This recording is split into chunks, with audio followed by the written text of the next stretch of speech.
Y'all think Bow Wow's gonna endorse us since I'm wearing his do-rag? I think he would. QTNA. Wow, his do-rags are good quality too, aren't they? Wait a second, are those the velvet ones? Yeah, you know it. Nnamdi, wait a second, tell me. Hold on, this is a question for real. They are, yeah. The velvet do-rag, I didn't want to get because I was like, it doesn't work. But the velvet do-rag, this is the outside's velvet, right? The inside's like that silk stuff, right? Yeah. Well, no. This one isn't. This one's like velvet, and then on the inside. Oh no. Yeah. Oh shit, I'm gonna get a velvet one because that's why I was against that. But. Okay. Let's get started. Okay. Welcome to another episode of the 90s Antebellum podcast, y'all. What episode is this? I feel like is this like number 6? I think 6.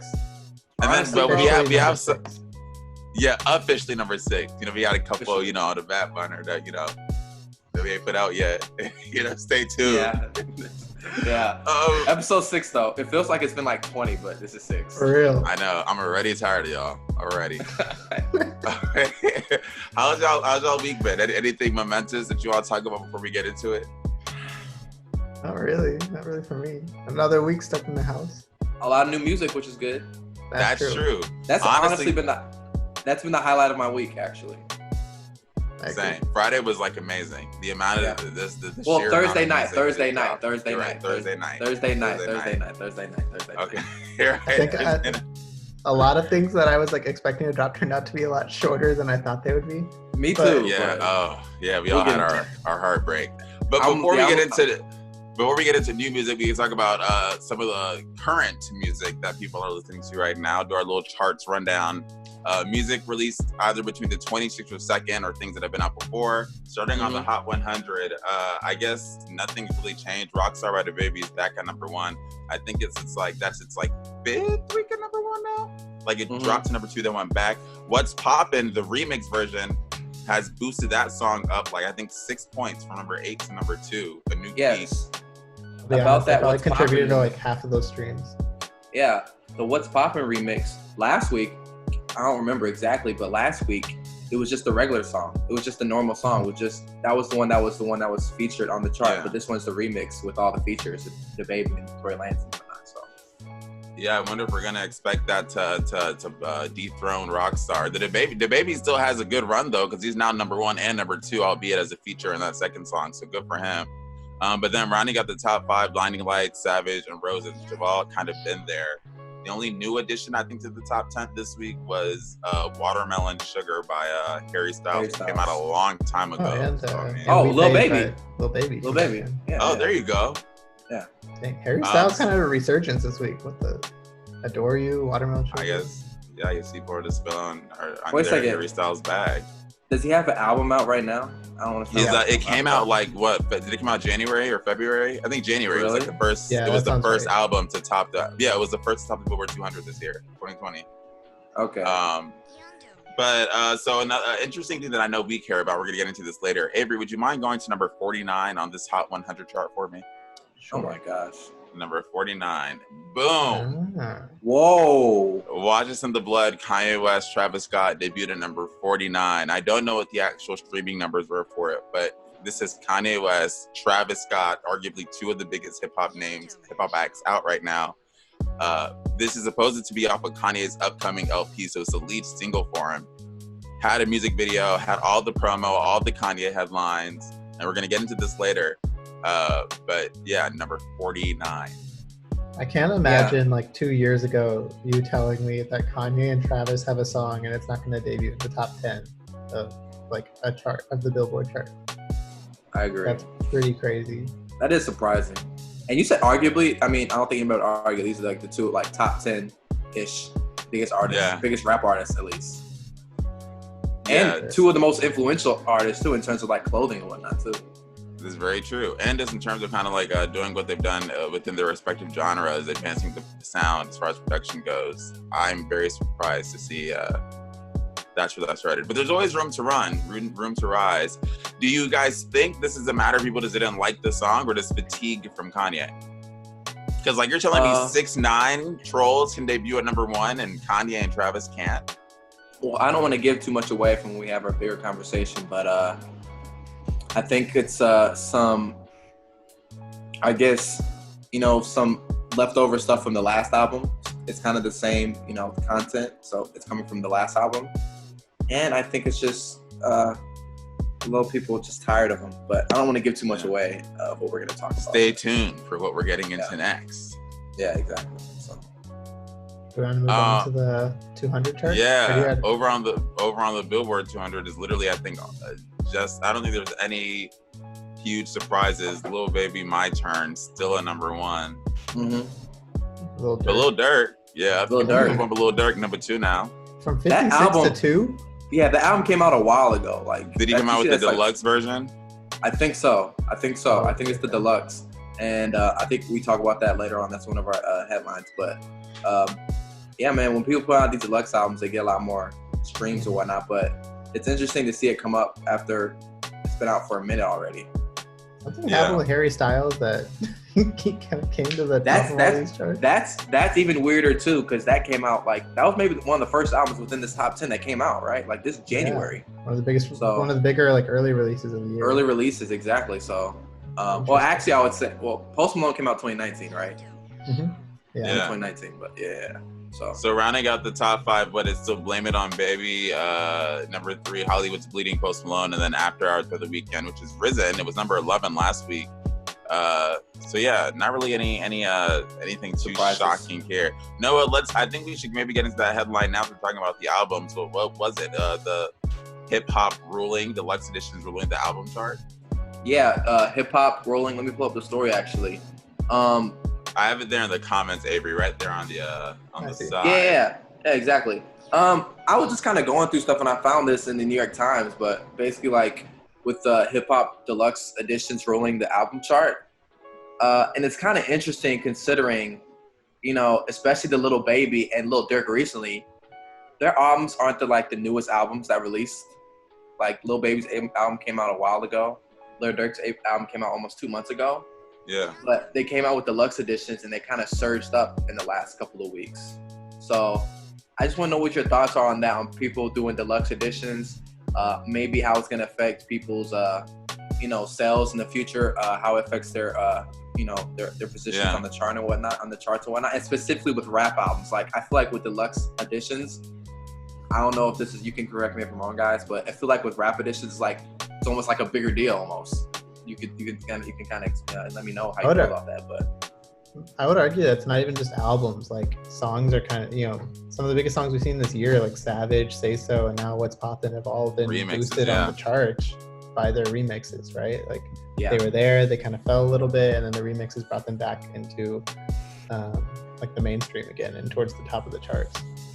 Yeah, to me, it kind of represents an interesting strategy of how to handle an artist during a pandemic. It's like, a label may not want to give you enough money to record a new album or let you push out your full album without promotion. They may not want to take that risk during the pandemic, but they may let you repackage some old songs that didn't make the first album and re-release it as a deluxe version, which clearly has been working because it's allowing people to get, the extra momentum, ride the wave. Maybe you find a way to shoot a video. And now we had A Boogie with the Hoodie with Artist 2.0. He came out with his deluxe. He was now the top 10. Lil Durk now doing it. Like they said, My Turn, Lil Baby. So to me, it's especially with rap, like you said, Noah, it's a way to kind of keep you fresh, when you can't really tour and you can't really go out like you used to, keep you in the headlines. And also, this is kind of a new way of doing it, because usually what I remember is when the deluxe album come out with the original release, it'd be normal release, deluxe at the same time. But now it seems like for example, Lil Uzi, he came out with the Turn a Take, and it was just the album by itself. And then a couple weeks later, he had the deluxe version. I think it was a week later. I don't even think he waited. He let it breathe that much before he came out with 12 new songs. Exactly, but no matter, it's it's not coming out the same time as the original. So I think it does help that it's coming out at a different time, because then if people already like the artist, already popular, they're gonna buy the original release because that's all that's out. And then when the deluxe come out, they're like, oh, new music, I'm gonna listen to it more. Or the people that didn't buy it are gonna buy it now. Or the people that didn't stream it are gonna stream all these new songs now. So it is a new kind of, strategy in terms of getting people's sales, streams, and whatnot up, and really getting them resurging back on the chart, especially with rap albums, because I feel like this happens in rap more than anything, honestly. Yeah. Well, the model's changed too. It's not, you're not putting out 2 CDs and I guess depending on how big a fan you are, you're going to buy the regular or the deluxe edition, you know? Yeah. Everyone's just streaming things now. So, you know, you probably like an album and then a few weeks later, like, oh, there's more songs coming out on it. The Weeknd did the same thing. Remember, you put out a few. Oh, that's very true. Very true. But to that point, in my days when I used to buy albums, when an album would come out, it's like 2 months ago. Hey, chill. It wasn't 2 months ago, but I get what you're saying. But when an album came out, it'd be the deluxe and regular. And I was like, I'm just going to get the deluxe and have all the music at once. And I'm saving money on that. Yeah. But now it's like, oh, it's different. I think it just changes like the fact that more people are moving to streaming. Because if this wasn't streaming, I feel like people want to do this because they want to. It's a way to make your album feel a little bit more fresh for a little bit more long and get it, you know, get songs and playlists and have people still coming back to listen because they know they have new music. And I'm not surprised at all that hip hop's kind of the one ruling this because hip hop is kind of ruled charge generally this year. That like honestly, if you want to go back to the songwriters chart, where another big hip hop act has been at the top of that. Roddy Ricch, and I don't even know, I couldn't find this chart, Grand when I was searching. I could not find the songwriters chart either. But I'll just say this story. Roddy Ricch, 10th week at the top of that chart. Wow. And that's just sort of like, one, if you think about songwriters, you don't often, I feel, hear about rappers considered songwriters. You know, that's what they are. It almost feels like sometimes there's like a chasm. Sometimes, you know, there's writing raps. So you think of rapping just being a songwriter, you know? So for me, seeing him at the top for the 10th week is really cool. He is tying someone. He's tying Phineas, Billie Eilish's brother. Yeah. He apparently previously ruled that chart for 10 weeks, and now they are tied. So yeah, there you go. His writing credits that they're using: Rockstar, The Baby, The Box, High Fashion, and then Walk 'Em Down. So that's what is kind of pushing him out at number 1 on that chart. That's interesting because when I think of songwriters, I think of music that's not theirs, honestly. I don't know, for some reason, because these are all his songs. I was expecting something where like he had writing credits on other songs, but yeah.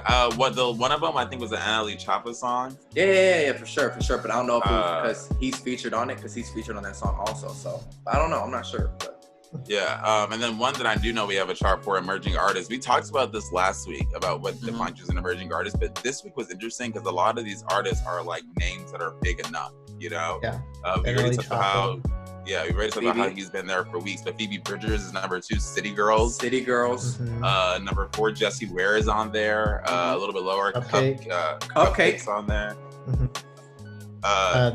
This artist, Biaba Doobie, she's like a indie rocker. She's been around for a while too. Didn't Phoebe Bridgers tour with that?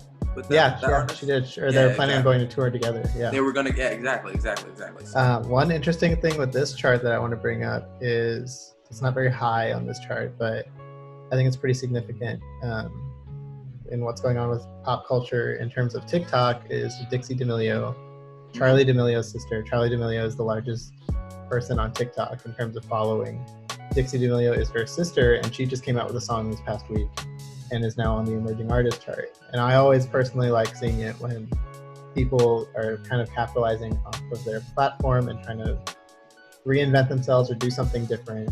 And so I thought it was really cool to see someone like Dixie D'Amelio, you know, whether the song is good or not, kind of expanding her horizons and breaking into this new medium.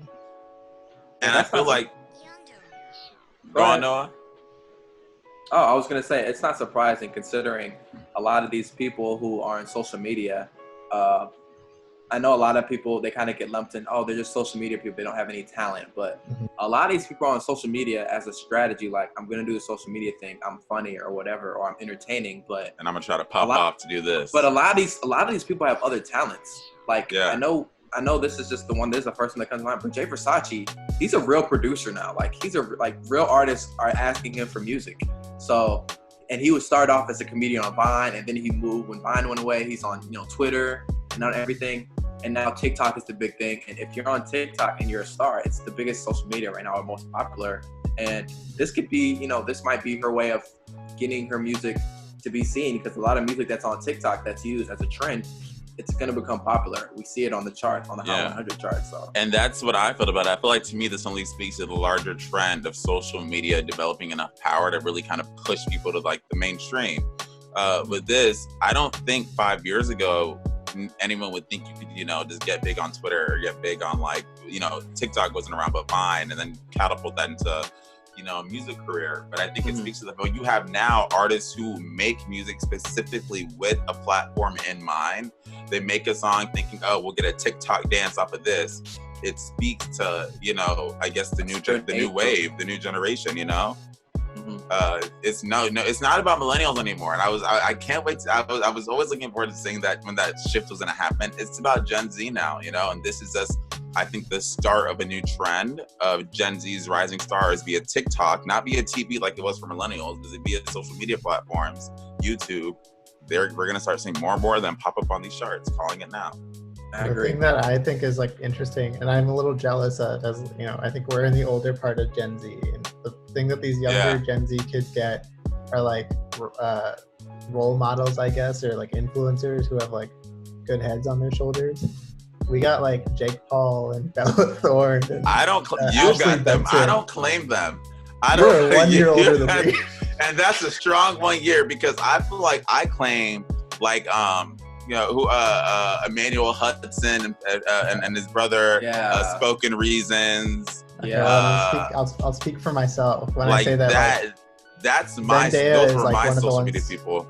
Yeah, Zendaya is one of the ones who kind of branched off and did her own thing in a really pure way. And to me, it seems like Charlie and Dixie and all these other kids have a good head on their shoulders and are going to go down the right path. I agree. The Lindsay you're right. Bella Thorne. Yeah. But just one more thing on that too. The thing, I agree with you guys though, in a sense though, with us, it was the internet. Specifically, I feel like there was an internet wave where all these artists and new music was coming through the internet. And I feel like they were coming on the internet through being musicians. But now it still seems like this new Gen Z, this younger Gen Z we're talking about, is coming through other avenues. They're going to be entertainers. They're going to become influencers. And then they're going to come into music. They're not going to come into the industry as artists. So that is different.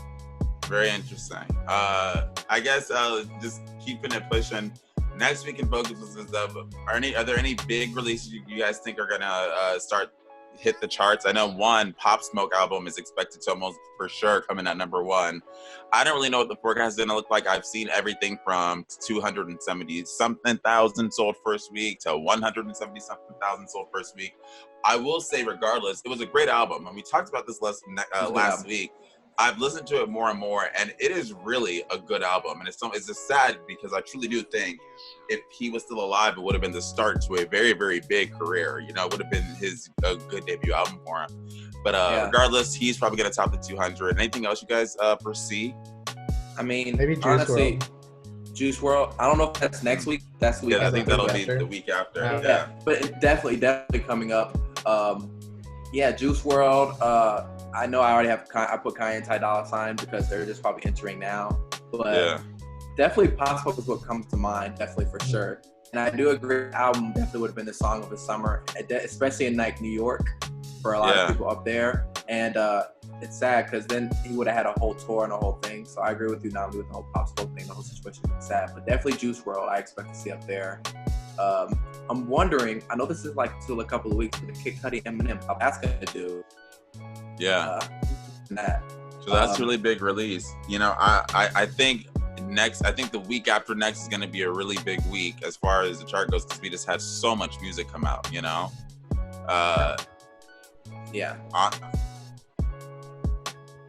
and with that, we had a ton of new music come out. Literally less than 48 hours ago. Juice WRLD, Summer Walker, Snow Allegra, Black Thought, James Blake, Katy Perry, Ninth Wonder, and more. Because I don't even think that's all of them. I think there's way more releases. A lot more. But these are just some of the ones that we listened to. Thoughts, you guys. But what did you think? There was a lot of releases. The ones I was most excited for was definitely Snow Allegra, Black Thought, and the Ninth Wonder album releases. Those are the ones that I was, I'll get my thoughts on those. But what about you, Avery? What were some of your favorite releases? I was really looking forward to Summer Walker and Black Thought, and James Blake and Ninth Wonder. Mm-hmm. Overall, I thought it was a really strong release weekend. So we haven't had a weekend that strong in a long time, in my opinion. Yeah. The fact that there's not, of all that we have on this list right here, Juice WRLD. I like the album. I was listening to it before we started recording. Summer Walker's EP. Love a short EP, and she's completely riding her momentum and doing her thing with R&B. It was a great album. Snow Allegra song. I love that song. Y'all know how we're upset about it. One of us, I'm not gonna say who, falsely reported that we had an EP coming, just for us to find out it was just a song, not no EP. Well, I assume you're talking about me with that shade. Yeah, I thought. I want to call you out like that. I feel like for some reason, because I remember, I thought because it was like Summer Walker and Snow Allegra releasing EPs, and those were like the two R&B acts, the big R&B acts that came out with new music. And I was like, oh, we're getting an EP. So on Thursday night, I was looking for the EP, and I just saw a single, and I was like, where's the EP? But it turned out it was just the EP, and I was severely disappointed. The song's great, but I was really disappointed the fact that it was just the EP. But the song was still great. For Your Love, that's what it's called. I liked it a lot. I like her sound a lot, you know? The track was really good. I think another stand on the R&B thing, the Summer Walker, that ran Twitter Thursday night. That EP, that ran Twitter Thursday night. What were your thoughts on that, the time y'all got to listen to it? I know Nnamdi loved it. I thought it was very good. Yeah, I think it was a strong EP. I think Summer Walker I think part of the reason Summer Walker was comfortable saying I don't need a tour is because she understands she's very good at making music. I think she recognizes her niche. I think she knows how to write to that niche. And I think she comes out with really strong R&B releases. And I don't think this is different. I like Let It Go a lot. Let It Go. Let It Go and SWV are my favorite tracks. The first two tracks. Do y'all know who? I don't know how to say Noah. Noah. Number one dash Noah, maybe NO1 Noah. I don't know who that is. He was okay. What is this trend of people putting out names that I don't know how to pronounce your name? How am I supposed to get to know if I can't pronounce your name? But he was okay. He was okay. It was cool. SWV. He was good. That was good. Did you guys see her promotion for it in Atlanta? What was it? No, what'd you do? Promotion during the pandemic? Yeah, you could. No, it was like you could drive out to an area, and like the closer you got to the area, like the more clear you could hear songs on it. What? Like a radio station. Wow. And it's called like Life on Earth, so it's like a UFO kind of thing, where you could like drive to this part. I love that. You know, she's creative with her promotion because even her last is different. Her last EP, Over It, she had the phone booths. Like she's really the album, yeah. Oh yeah, album. Yeah. I absolutely love creative promotion and marketing strategy. Dope. So. That's what a way to stand out in the pandemic, you know? Yeah, but that was the one that I saw a lot of people really discussing, that Summer Walker track. Also, thing, yeah, exactly. Avery, what was your thought on the Ninth Wonder, Terrace Martin? Woo. Kamasi? Oh, so good. It was so good. Really good. I told you this a day or two ago, I wanted it to be longer, but I'm happy with like this. It's a really strong 7 song. Really strong 7 song. I don't think there's a bad song on there. I don't think it's a bad song. And I love how, because Terrace Martin and Ninth Wonder are mostly like Ninth Wonder's a producer. Terrace Martin does like the horns and whatnot. And I love that. Terrace Martin. He was good, and he's great. And I love that some of the songs, not all the songs were singing. Some of the songs were just instrumentation, the whole thing. Yeah. I love that. Smooth. Really smooth. I love that. You know, I'm here for a return to like an emphasis on like music, like sound. You know, I'm very much so here for it. No, not music, but like, you know, like art, instrumentation. But like, I like that, you know? Exactly. I know there's one of our faves, all of our faves, especially YouTube, James Blake. Yo, let me tell you. James. No, it literally, I said, I think like literally when I tested y'all, it felt heavenly. Like with the production alone, it's his voice. It felt angelic, you know? And only James Blake can do that. Even the cover art to him on the song too. He did have a flow. Even the cover art was dope because it was almost like somebody reaching down, but it was like blurred kind of. It was like water, right? Like you're like a bathroom. Yeah, it was. Wait, can we show it? Can we show the cover art? You have Spotify. What's the song called? James Blake. Are you even real? Are you even real? Yeah. See if you can just find the cover art. Because it was just a fantastic song, and then 2, James Blake. Yeah, there you go. Yeah, it looks like you're like looking through water. Yeah, it's kind of weird, and it's almost like there's a face, but there's not. Yeah. I don't think it's a coincidence that it sounds angelic. It's called "Are You Even Real?" The cover art, you just see like a shining light. So like, you know, to me that kind of connotes like heaven, like, you know, light from above. They're layers, really good song. This is a great song. Even though, you know, you guys know I'm not even like the biggest pop guy, but James Blake I can get into. He got some soul into him. He got a little soul in him. I wouldn't call him pop. I don't even know how to define James Blake. I don't think James Blake is a pop act. I feel, if anything, I classify him as R&B alternative pop influence before I would just call him a pop artist. How many genres are gonna put in there? Is he progressive R&B? He feels more progressive R&B than pop. I like that. That's better. Progressive R&B. See, the Grammys knew what they was doing when they came with that progressive R&B category. Because all of a sudden, I'm with you on that.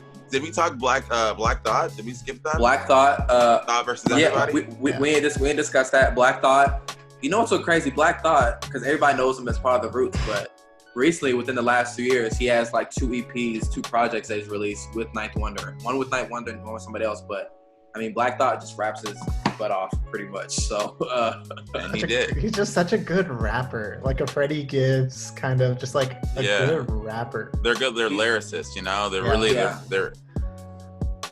Black Thought is a rapper's rapper. He's like your favorite rapper's favorite rapper. You know what I'm saying? Exactly. Your favorite rapper looked to him for inspiration. It was like for inspiration. And just one more, Juice WRLD. He's the one that released actually the full, out of all these people, he's the one that released like a full length album. Yeah, actually. I was listening to it. It is very much so a continuation of his sound. And that's not a bad thing. I think it was good.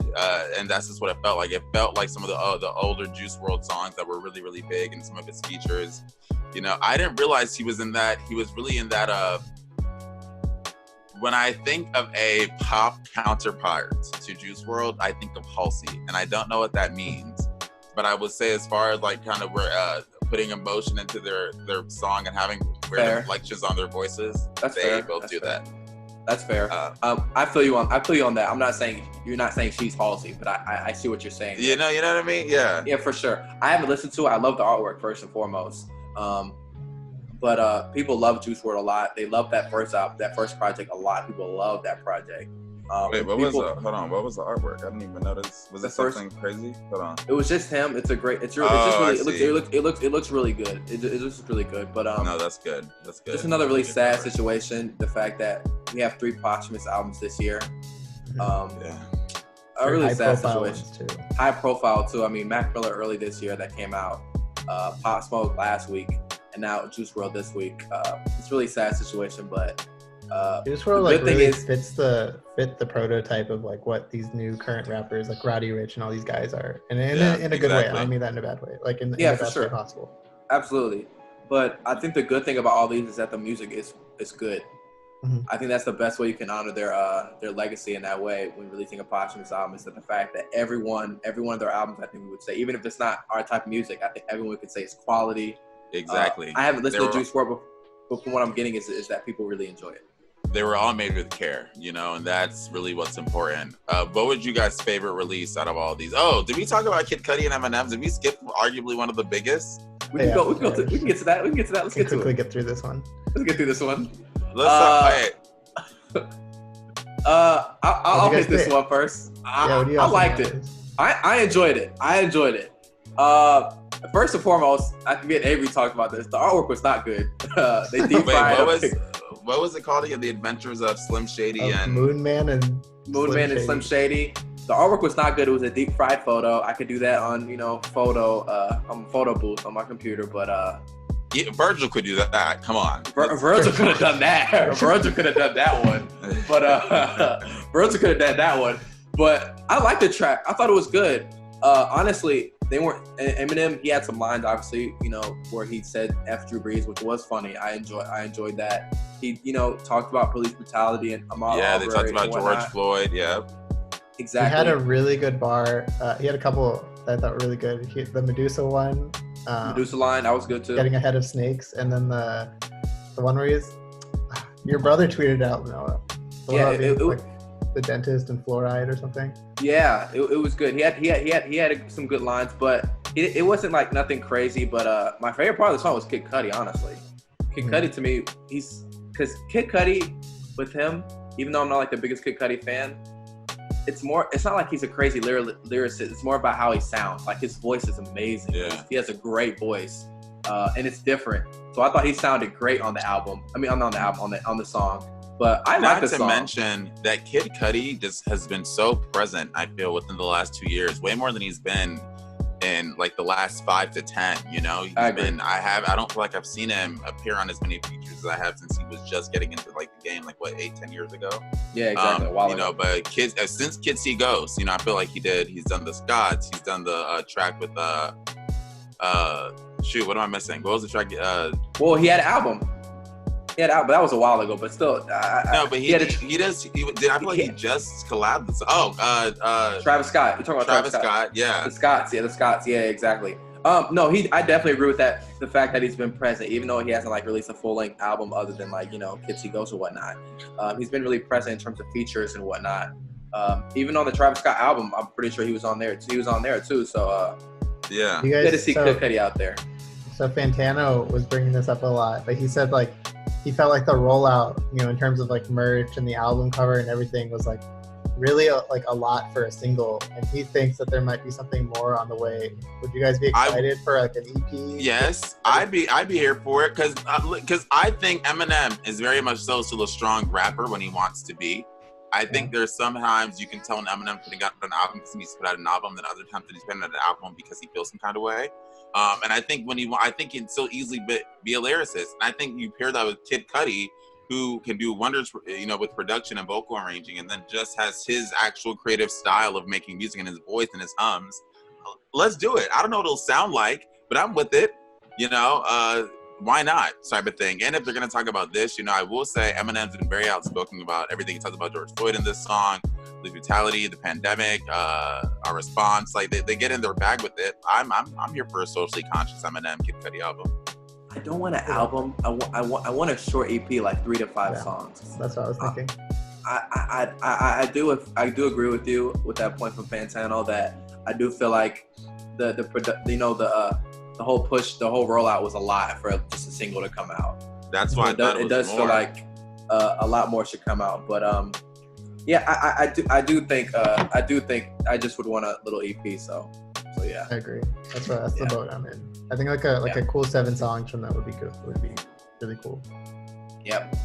So that pretty much caps off of, you know, a weekend of strong releases. Plus Katy Perry, I think, was probably the bigger pop release. But what was y'all's favorite release? Just really quick, 111 boom of all these. Ninth Wonder, Terrace Martin, Kamasi. All right, since you took that one, I'll say the James Blake one. Don't take that because you already know what I'm about to say. You already know what's about to come through with James Blake. But to be different, I will go ahead and say, Snow Allegra song. Great. It was great. But let's go to get through headlines just because I want us to get to our main stuff. Really quick, starting off, the Recording Academy has invited new members. I believe it's about 1,000 more than they did last time, 2,300 this year. Among the names, Lil Nas X, Gunna, Victoria Monet. And there was some interesting kind of stats about this. You know, the Grammys the Recording Academy have been on a whole push to be more diverse, hopefully, so we have more nominees that are diverse. But hold on, I'm forgetting exactly what I wrote down about this. Let me look at my notes, you guys. Long story short, the breakdown of the freshman class, 48% female, compared to 49% last year, so that's pretty much the same. But 21% African American, which is actually down 5 percentage points. It was 26% last year. 8% Hispanic, 3% Asian American, 51% of people who are age 39 or younger. But also, a lot of people don't have to disclose their ethnicity. So, like, literally, when it comes to age, which is probably one of the most, like, you know, a really important factor, because a lot of people have accused the Recording Academy of being out of touch. 25% of people didn't disclose their age in filling this out. So we really don't know what a quarter of the people are. Does that matter? You know, how do you guys feel about this push to diversify the class on all you know, gender, ethnicity, age? Thoughts? Yeah, I like it because I think a lot of people, especially from artists, younger artists or artists in rap and whatnot, have been saying like, well, the Recording Academy doesn't recognize these genres or whatnot, and they need to do better.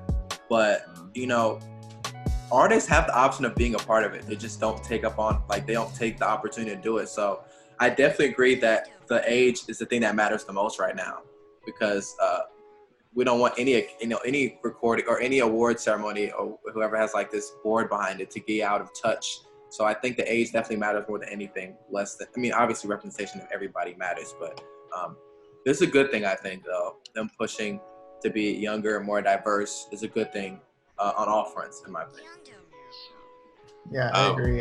And I think it's cool that they're inviting people like Lil Nas X and Gunna and younger artists, I think. And that, even though 25% didn't disclose their age, I think just by knowing that like someone like Lil Nas X was invited, you can kind of glean that more younger people are probably involved in this whole thing. And I found out one thing they're doing to try to get more people is they're taking recommendations. So they'll ask artists for like 2 recommendations, and if you can get that, that's how you can kind of get your name in there. So sort of like, okay, I could see that being a problem one day, but all in all, I think it's for good. now. Also didn't know annual dues for the Academy is $100, and apparently they're waiving that this year if you're experiencing hardship. So, kudos to them. On a sadder note, Pop Smoke, there was some arrests made. They arrested 5 people. I believe 3 adults, 2 juveniles in connection to the shooting of Pop Smoke. Yeah. These guys, I've read about that. These guys are apparently really young, like 19, 18, really, really young guys, which is honestly, it's sad. It's sad. It's good to see that, the people were caught, but it's still sad that this whole situation happened. It reminds you how young he was. He was only 20. Only 20, and apparently he was found because on Instagram he had his location on, or he showed his location, and then that's how he was found. Really sad overall situation. He was in the Hollywood Hills. He was probably renting a house, I'm assuming. But yeah, it's just a sad situation overall. And these guys are young too, really young guys that were, that were caught for the killing of Pop Smoke. So it's really sad. So. Yeah, very heartbreaking there. Yeah. So hopefully we get some more updates out of that, and his family gets justice and peace.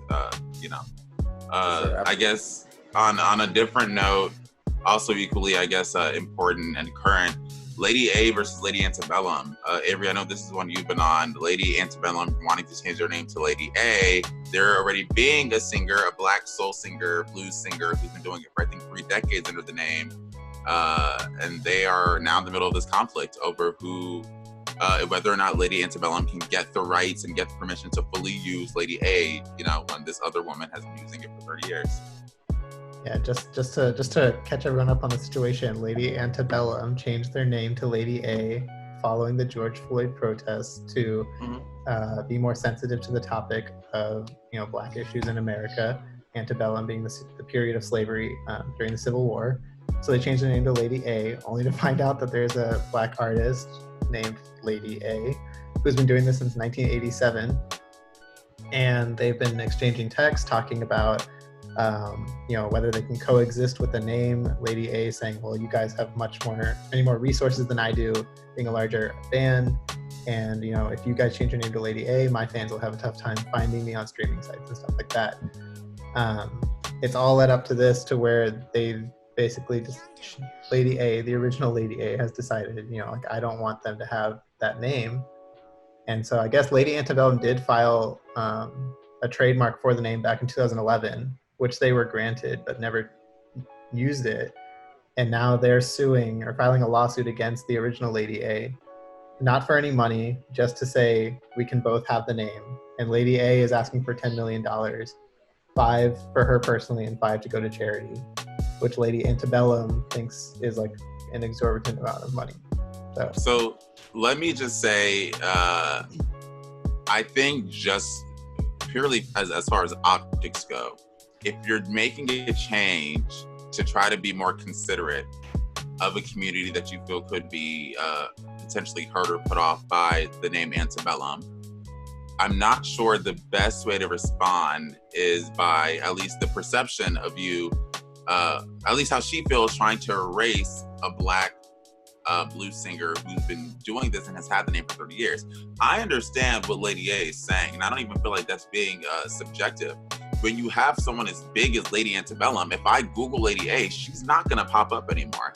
It's going to be Lady Antebellum. Once they undergo this massive rebranding, and their Wikipedia is Lady A, their website's Lady A, all their songs are Lady A, everything's Lady A, she isn't going to be able to attract the same attention. Her fans are, in fact, going to struggle to find her. Things aren't going to be the same. But at the same time, Lady Antebellum, which their argument is, we got this trademark years ago because, you know, courts didn't feel like there was anyone else using the name Lady A that was prominent enough to have a real claim to the name. So to me, I just feel from an optics perspective, this isn't the way to really go. Like, if she's asking for 10 million, I'm surprised they didn't just settle and take the 10 million. Granted, they don't have to, right? They don't have to. They could go to court, but I wonder how much they're going to spend at court doing a lengthy battle, all in all, to try to take someone's name and essentially kind of erase them. You can't share with someone when your platforms are that different in size. Yeah, I tend to take the side of the smaller artists, not the smaller, but the less popular with the less resources. I tend to take the side of that artist because, you know, yes, if she takes the 10 million, 5 million that she gets to herself, and they just keep the name, it will be difficult for people to find Lady A. Because like you said, right now, even if you search Lady A now, she won't come up. It's a whole story now. So it's going to be Lady A versus Lady Antebellum. So it's already been, you know, twisted in a way. Not a good way for Lady A in particular. So it's a slippery slope for me because Lady Antebellum, they're changing the name for good purposes. But as seen right here, Lady A is still, people are going to know them as Lady Antebellum, which still refers to a time for slavery. So I don't know, man. I'm kind of on the side. I don't necessarily want to take sides, but if I were to pick a side, I'm going to say Lady A. She's one with less resources. It's going to be difficult for her fans to find her. She's had the name for 30 plus years, first of all. Yeah. So it's tough, man. It's tough. Do you think Lady Antebellum is saying $10 million is way too much? Which I'm not going to pocket watch. I don't know how much Lady Antebellum actually has, but just because, for me, considering the success they've had, even if it's just for your label, from a label perspective of, okay, well, how can we minimize the risk of having Antebellum? I would think you would just settle. That's what I don't understand why you don't just try to negotiate, because this doesn't look good for them. It takes away from what was supposed to be a very genuine, kind-hearted, considerate action of getting rid of Antebellum, you know, changing your name, moving forward, acknowledging the hurt it caused. This still looks like it has the potential to enact more hurt on the community. So that's just, I'm not sure I understand the path, I guess, they're taking with it. I just don't understand the mental hoops one has to go through to think you're doing something good for a certain community and then try and, in that same situation, steal from that same community. Yeah, I don't know in what way that makes sense. In what world that works. Yeah. And, you know, but is it stealing? Because they can say I hate to be devil's advocate, but they can say, we have this trademark. We're not stealing anything. We were trying to be nice and just, you know, asking her if it's okay. But all they're going to quote for is for the legal right to say we can use the name, you know? Well, it's obvious they're just, you know, the compromise they're willing to go is as far as, we can both have the name, right? Like this whole gesture only goes as far as this benefits us and no one else. And exactly, they don't care if it benefits or denigrates from someone else's success. And you know, quite honestly, her asking for $10 million, I don't think is that ridiculous, because she's not asking for herself to get the $10 million. And after 30 years, she's saying right here, I asked that they donate 5 of that 10 million, 5 million to a charity so that we can work together to promote racial equity or racial equality. You know, like how many more streams are Lady Antebellum going to get? I was thinking of the Dixie Chicks earlier. They changed their name as well. But how many more streams are they going to get just by, you know, calling themselves Lady A? Or how many more performances are they going to get at the CMAs under the title Lady A? Things like that. They're going to get the same. It's the same. It's the same. They're a successful I'm just surprised they wouldn't have cleared this up before announcing to the world they're changing their name to Lady A. Yes. There was no foresight. So of course we're going to keep on watching this to see what happens, because, you know, in a lot of these cases, the smaller artists, indie artists can't hold up in court, but I'm interested to see how this ends up playing out. Just one last quick thing. Coldplay's debut album Parachute's 20 years old. 20 years old. 20 years old. Bro, that's why I had to slip this in here. That's one of my favorite albums. It's crazy. It's as old as me, pretty much. It's crazy because I remember Coldplay. I think the album, or the thing I think about Coldplay first, when I first remember hearing Coldplay was La Vida something. I don't remember. Yeah, that's not on this, is it? No, La Vida was its own album. This was their first album. It's horrible. I'm trying. This is the album that had Yellow and Don't Panic. And and Spies. It's like all of my favorite Coldplay songs. It's on this album. It's a really great album. It's short, 10 songs. Favorite really song cool on the album, Avery? What's your favorite song? Don't panic. Don't panic. Don't panic. Don't panic. Yeah. It's just cool to like this. This is the album that launched one of the biggest musical acts in the world right now. So pretty sure. Cool. It's crazy. Been in for 20 years now. Considering I don't see him as that old, but yeah. And Chris Martin's like a whole celebrity now, dating all these famous actresses, and it's crazy. It's crazy. Pretty cool. So now for the main topic this week. I've been meaning to do this for a while. I wanted to do it when Kanye announced his presidential run, which isn't a presidential run, but figured now that he's also, we know he's releasing new music, more has come out. It'd be a perfect time to revisit what I call Kanye's 2020 strategy, which was similar to Kanye's 2016 strategy. And basically what that is when Kanye has new music coming out, there tends to be a lot of headlines that come out with that. There tends to be a lot of outlandish statements, and I don't think one necessarily causes the other. I think it may just be the pressure of having new music coming out, knowing what that feels like, the pressure of having to, sell a lot and, make an impact, sure. But there's this strategy that we saw in 2016 with Life of Pablo, which was the same thing when he started embracing MAGA and really going full out with the Trump support. And I think he even said back then he was running for president, and that was a whole thing. Is we have the same thing now in 2020, and everyone is still entertaining it the exact same way. So that's why I just wanted to say, what is Kanye's 2020 strategy, both for president and with his music release, and why is it working for him again? All this, of course. Kanye is the best. We talk about trolls in the music industry in terms of 6ix9ine and people like that who are very obviously trolls. Kanye is a troll in the sense of like people don't even realize that it's happening to them. Where it's like just one morning you turn on the news and like, oh, there's Kanye in the headline, and it makes you mad or it makes you feel some type of way. Kanye is like the master troll, and when it comes to getting into the headlines and getting into music headlines. So, yeah, I agree. He makes you feel some type of way. It's like, why does he make me feel this type of way? Why do I care this much about Kanye? Even people that necessarily aren't fans of his music, like even my parents who aren't necessarily like Kanye fans or whatever, people feel strongly about Kanye for some reason. I don't know how he did it. I don't know when the switch was, when he went from musical artist to a guy that really makes you think about a lot of the time during your day. Sorry, it's weird, but it's crazy. And I know Nnamdi had a whole rundown for how he wanted to do this, but we can be as organic as we want to be. This is just, to me, the main things that have been a part of this strategy for him. The new music, the Gap deal, the Yeezys that look like that hopefully don't become the new thing. Well, it's trying to keep it, chronological in terms of what he's done these last couple of weeks. Correct me if I'm wrong, but Kanye had a Gap deal. Yeah, that was the first thing. That was like the first thing that came up. Kanye came out with a back deal, which is actually pretty dope. Actually, it's like a 10-year, some $1 billion deal probably, but which I think is a big deal. Which is actually really cool considering he worked for Gap. There goes the Yeezy thing. It's a 10-year agreement. I know no specifics, but basically people think it's going to be around make millions, around $1 billion, a lot of money. Yeah, a lot of money. Which is cool. I saw the picture of the Gap store in Chicago where he had a big sign, draped over the Gap store, which is really dope. And basically, immediately after Kanye said he was working with Gap, stocks went up, which we also 20%, and they 20%. Still.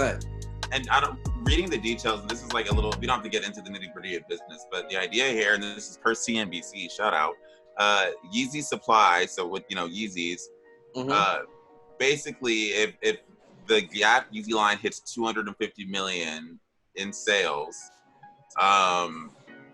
he'll get a lot. Basically, he'll get a lot of Gap ownership of Gap, and that is strong. That is important. That is significant. I think it's part of it's been Kanye's plan. Gap issued Yeezy 8.5 million shares, and that depends on if he gets sales targets. And those shares are worth money.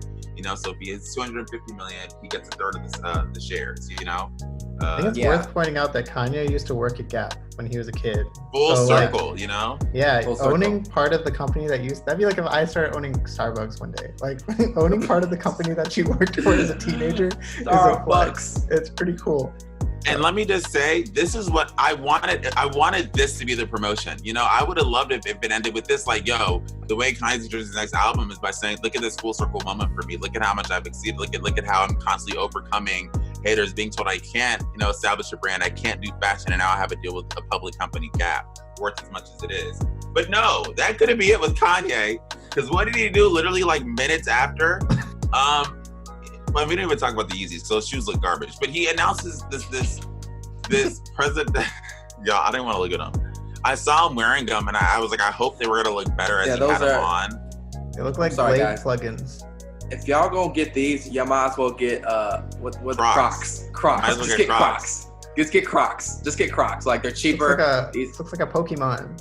How do you put that on? How do you put that on? I just don't understand the point. Like, why is there this many holes? Like, what is that? So like my feet can breathe? Like, I don't. Raining? What if it's raining? What if it drizzles? What if it's hot outside? I am not a fan. You wear socks with this, or is it barefoot kind of thing? I don't know. Yeah, this don't look comfortable. This don't even look comfortable. First of all, it looks like my feet will hurt. My feet will not. No. Get those shoes away. Get those shoes away. Yeah, I don't want to see. Take them off the screen. Take them off the screen. Yeah, but the Gap deal was just the start of it. The fact that I don't know what came first, him announcing his presidential election or Wash Us in the Blood and his singles. I think that was around the same time. They're pretty around the same time, yeah. I really want to say it was because wasn't the presidential run around 4th of July weekend? Wasn't that when it was on 4th of July, I think. So I think Watch Us in the Blood was like the end of June. I think that, correct me if I'm wrong. In the June or that weekend before 4th of July is when that song released. But you know, we discussed those tracks last week, specifically Watch Us in the Blood and Ego Death, and as we saw on the charts, Wash Us in the Blood, you know, it's number 49, which isn't terrible for anybody. Obviously, it's charting in the top 50, but for Kanye for Kanye and Travis Scott, that is a considerable, not drop, but nobody could see them going number 49. It didn't drop. Look at where it started. It only goes lower from here. Drop from where you would usually see them. I mean by that, but like, I don't know if that is more have to do with, do people like the music? Are people not as interested? What do you think that goes to? And yeah, what do you think that is attributed to? That start on the Billboard charts? You know, exactly. I think part of it is attributed to Kanye fatigue. You know, I think if you're gonna be in headlines constantly for antics, right? And we've all been putting up with Kanye antics for years now. One thing that can make it easier to endure is if you have to deliver with your music. You really have to deliver. If Kanye was doing what he was doing but he put out my dark, beautiful, twisted fantasy, my beautiful, dark, twisted fantasy, it'd be so much easier, you know, to deal with it. That's why look at how he came back in 2010, because that's essentially what he did. He was acting crazy, but the music backed it up. And I'm not sure this song, and I said this last week, I'm not sure it was strong enough, especially as an introduction to your upcoming album, to make people, you know, go back and listen to it constantly. I think Kanye stans will always be Kanye stans. I think he'll always have a fan base. But as far as attracting new people or winning back over a lot of the people who he's lost, I'm not sure this is how you do it. And that, to me, is really what frames this conversation, because you're doing all these things. You announce this Gap deal. You announce this presidential run out of nowhere.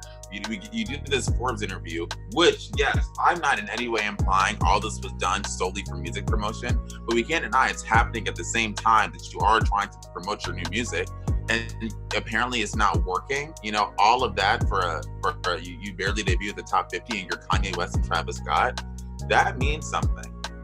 You know, and I'm pretty sure he's blackballed from radio, so that's a factor. But the fact that you can't deliver on streams alone, like so many of these younger artists do, it's. Yeah, I agree. I think, you know, I like the song, but I don't. Yeah, you're right. It wasn't strong enough to propel any sort of movement to the top of the charts, or like put him in good favor with anyone. Honestly.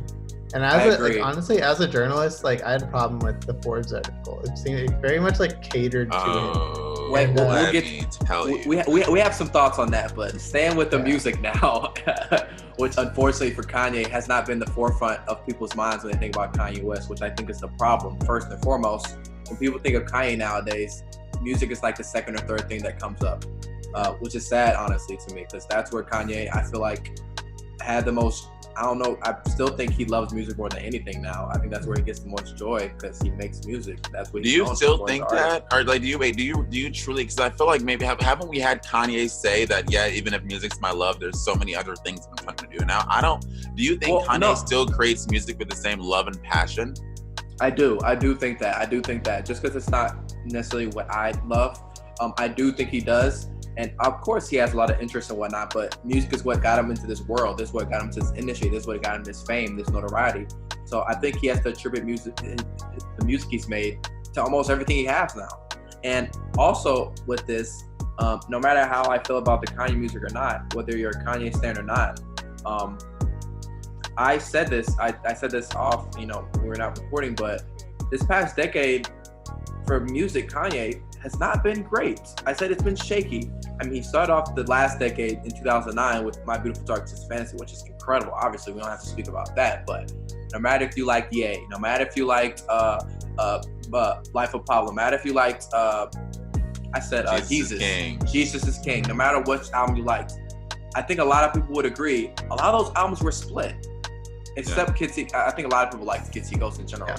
But I think with those albums, they were split. There was like, some people were like, I hate it. Some people were like, and some people were like, I love it. For Kanye, his first half of his albums, I think everybody agreed, almost all of them are certified classics. People were like, oh, Late Registration classic, College Dropout classic, Graduation classic, My Beautiful Dark Twisted Fantasy, people love it. With these albums, it hasn't been the greatest, decade for music, and unfortunately, people know him more for his clothing, which is not a bad thing, but his clothing, his shoes, his antics, more than the music. His wife, exactly, Kim Kardashian, happened this past decade too. And I think that's all leading up to him releasing this. And it's like, I don't care as much. And I'm more here for Kanye to entertain me than actually listen to his music, which is unfortunate. So. And I honestly feel like just for the sake of giving it enough time, you have to talk about this Forbes article. Kanye announced his presidential run, and the first thing I thought was, I hope no one takes him seriously, because the media has power, and part of the media's power is framing narratives that are put out into society, right, and giving things validation.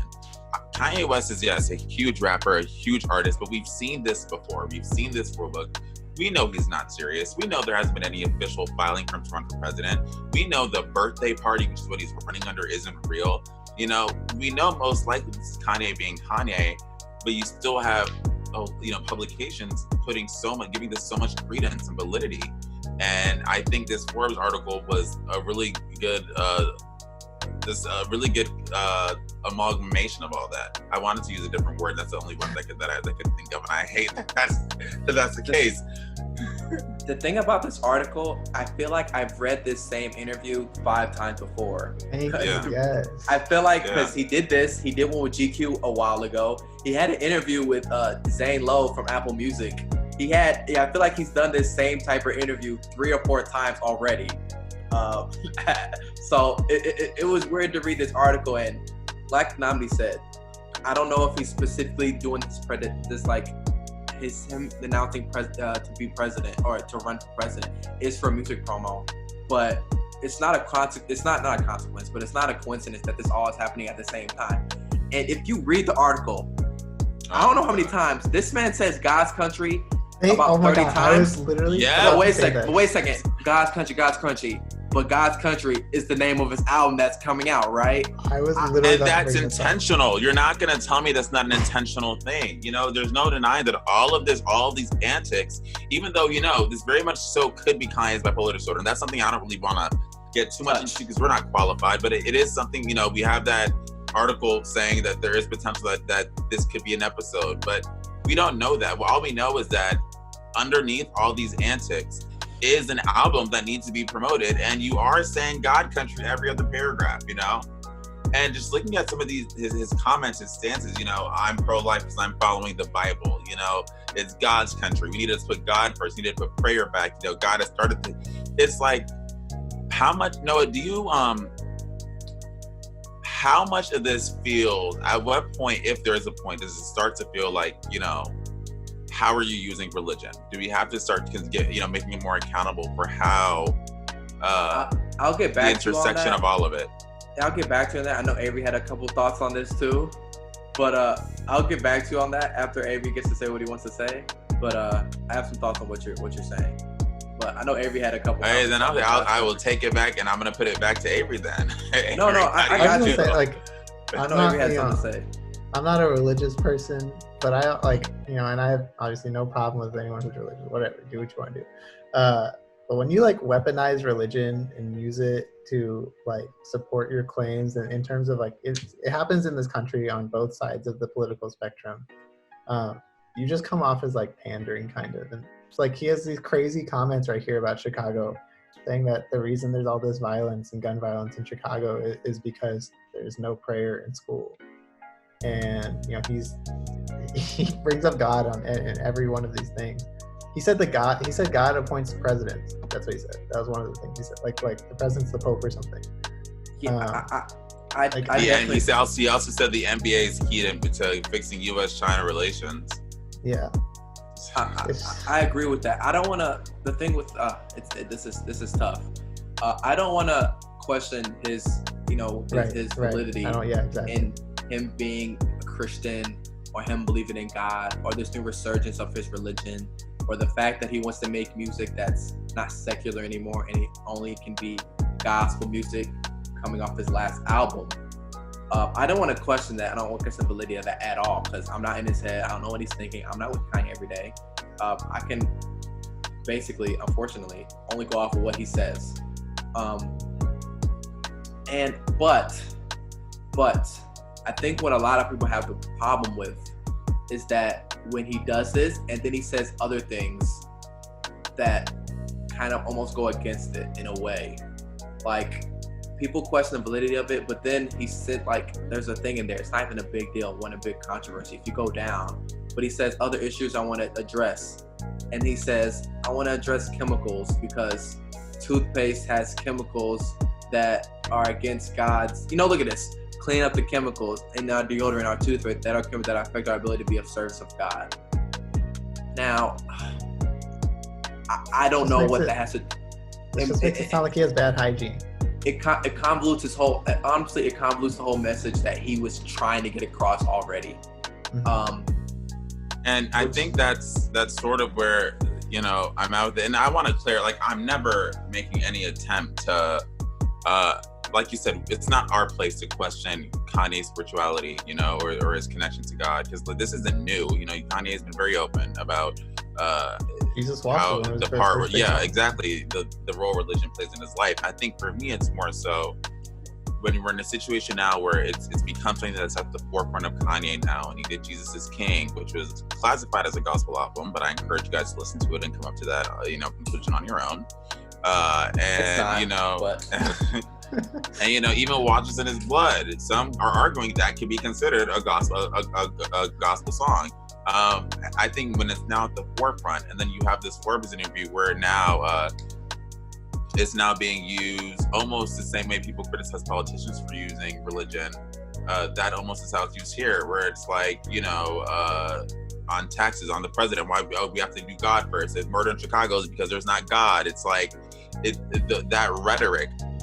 Do we need to start? Is there a certain point where maybe people need to start keeping Kanye accountable for that rhetoric that he's reintroducing, that's spreading, that ultimately a base could start agreeing with and start saying the way to fix Chicago is they all need to start praying for an hour in school.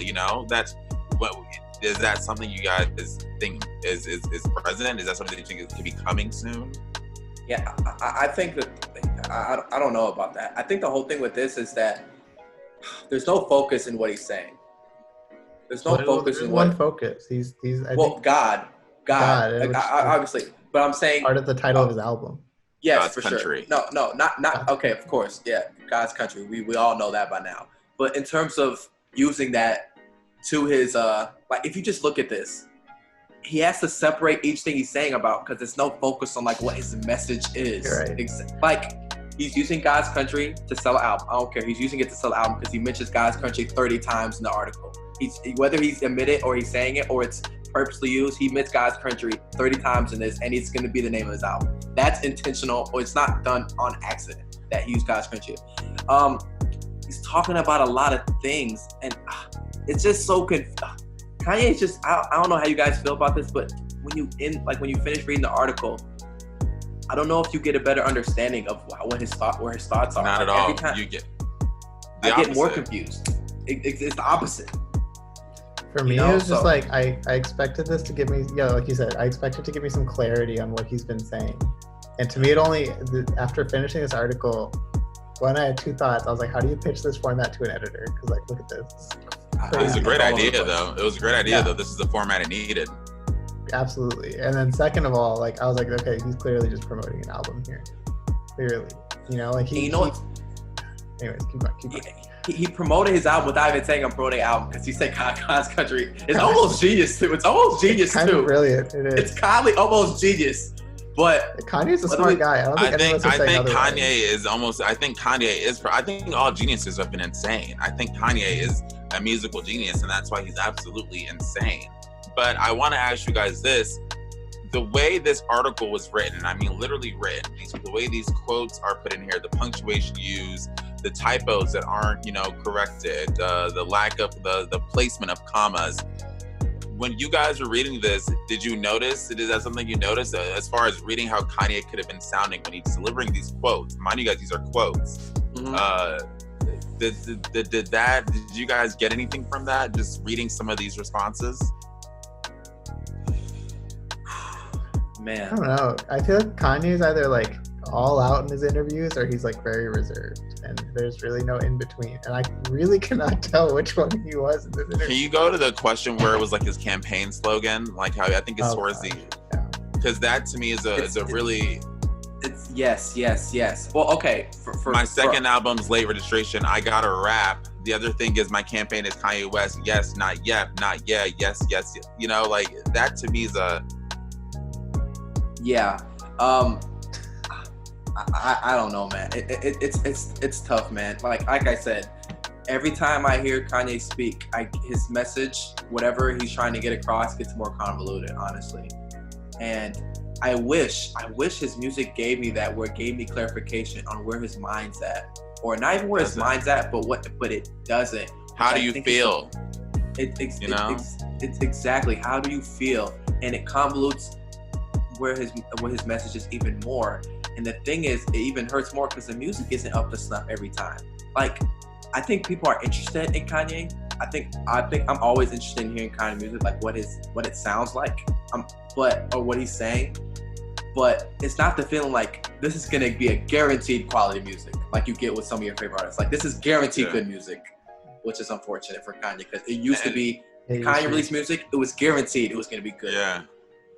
So I feel like a big thing with this, and I know you should probably start to wrap up soon, but a big thing with this is, like, we read this now and we just assume it's all antics. But is there any concern from the fact that I don't think Kanye West is by any means dumb or uneducated? No. I think Kanye is very intelligent. So when you see Kanye giving these responses and speaking the way that he's supposedly speaking in this, do we think this is just promotion? Is this just antics? Is this not anything deeper than that?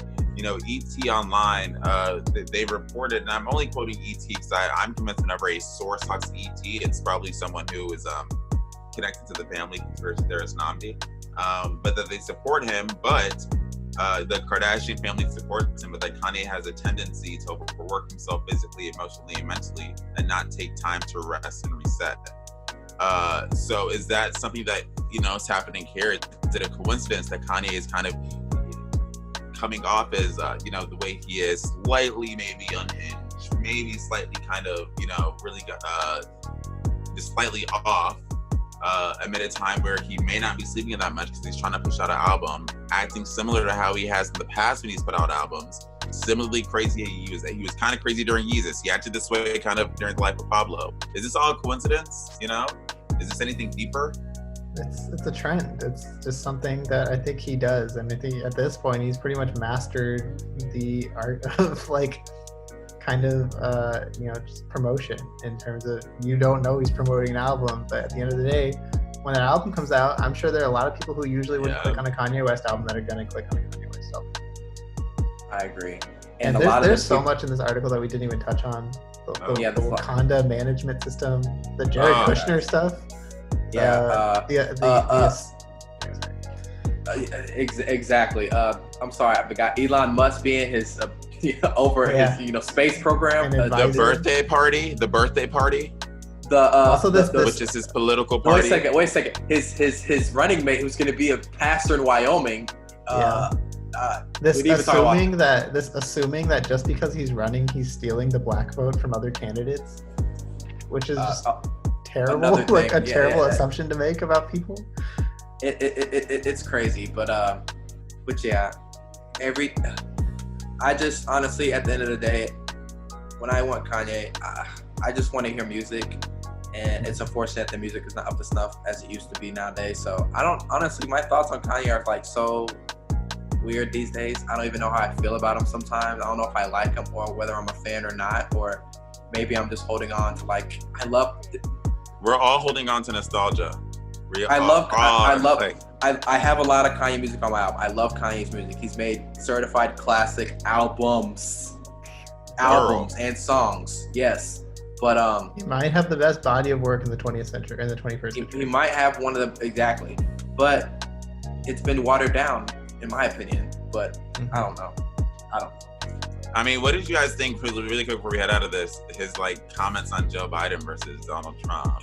Donald Trump was just like, I don't support anymore, but Joe Biden, he isn't special. I'm special. Trump is special. He's not special. That was kind of funny. People were mad when Joe Biden made that little, when he made the little remark about, if you want to vote for him, you're not black, Kanye has every right to be mad about that statement. No, that's not there's blips of validity throughout this entire article, Because I think, I know we don't want to get too political, but I think a lot of people would get mad when Joe Biden made that comment specifically.